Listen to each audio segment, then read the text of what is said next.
ताज़ीरात-ए-हिंद, अदालत, तफ्तीश, कत्ल, गुजारिश, गिरफ्तार, हिरासत, चश्मदीद गवाह।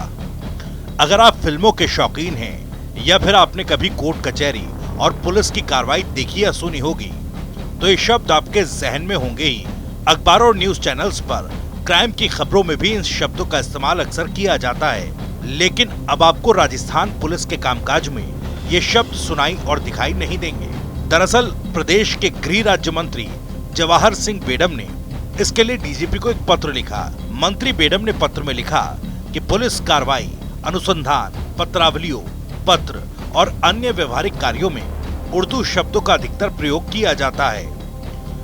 उर्दू शब्दों का प्रयोग मुगल काल से पुलिस विभाग में चलता आ रहा है, क्योंकि तत्कालिक समय में उर्दू का ज्ञान शासकों एवं उनकी ओर से संचालित संस्थाओं में अनिवार्य रूप से अर्जित करना होता था। पुलिसकर्मियों, परिवादियों और आमजन को उर्दू का ज्ञान नहीं होने से अर्थ का अनर्थ हो जाता है, जिससे अक्सर न्याय मिलने में विलंब होता है। पुलिस कार्यप्रणाली में उर्दू शब्दों के स्थान पर हिंदी शब्दों का प्रयोग किए जाने के लिए प्रस्ताव तैयार कराकर प्रस्तुत करें। इससे सक्षम स्तर से निर्णय कराने की प्रक्रिया पूर्ण की जा सके। साल 2020 में प्रधानमंत्री नरेंद्र मोदी ने भी कानूनी कार्रवाई में क्लिष्ट भाषा का मसाला उठाया था। इस वीडियो को बीजेपी ने अपने ऑफिशियल सोशल अकाउंट एक्स पर भी पोस्ट किया। साथियों, हमारे देश में आज भी हाई कोर्ट्स और सुप्रीम कोर्ट की सारी कार्यवाही इंग्लिश में होती है और मुझे अच्छा लगा सीजेआई ने स्वयं ने इस विषय को स्पर्श किया।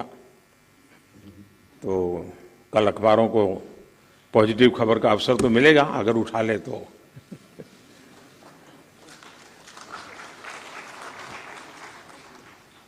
लेकिन उसके लिए बहुत इंतजार करना पड़ेगा।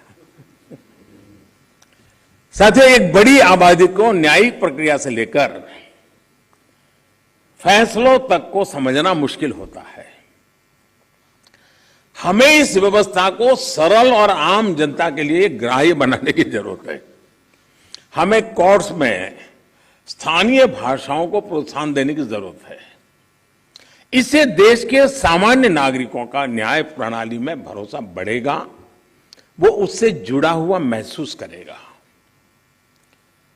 अब इन समय हम एक कोशिश कर रहे हैं कि टेक्निकल एजुकेशन और मेडिकल एजुकेशन मातृभाषा में क्यों नहीं होना चाहिए। हमारे बच्चे जो बाहर जाते हैं दुनिया की वो भाषा कोशिश करते हैं पढ़ करके फिर मेडिकल कॉलेज की, तो हम हमारे देश में कर सकते हैं।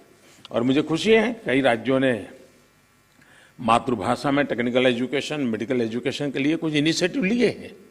तो आगे चल करके उसके कारण गांव का गरीब का बच्चा भी जो भाषा के कारण रुकावटें महसूस करता है, उसके लिए सारे रास्ते खुल जाएंगे। और ये भी तो एक बड़ा न्याय है, ये भी एक सामाजिक न्याय है। चलिए अब आपको अक्सर पुलिस के कामकाज में इस्तेमाल होने वाले कुछ ऐसे शब्द और उनका हिंदी वर्जन के बारे में बताते हैं।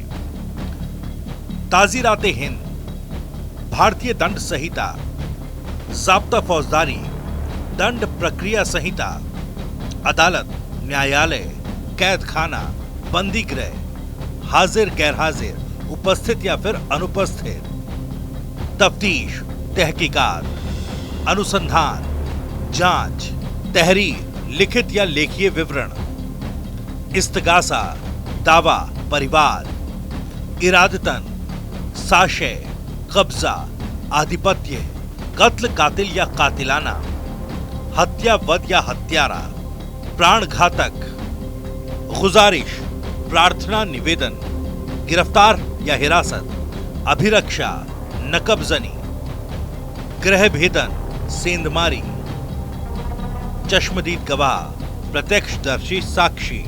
पुलिस और अदालती कामकाज में लगभग हर प्रक्रिया की भाषा में हिंदी के साथ उर्दू और फारसी के शब्दों का उपयोग होता आ रहा है। गृह राज्य मंत्री जवाहर सिंह बेडम ने प्रक्रिया से उर्दू शब्दों को हटाने की मंशा जाहिर की।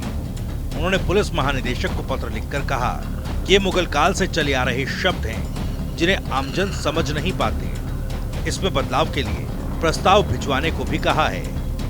आपको बता दें, इससे पहले राजस्थान से ही सटे राज्य मध्य प्रदेश की सरकार ने भी इसी साल ये फैसला लिया था कि पुलिस के कामकाज से ऐसे शब्दों को हटाया जाए।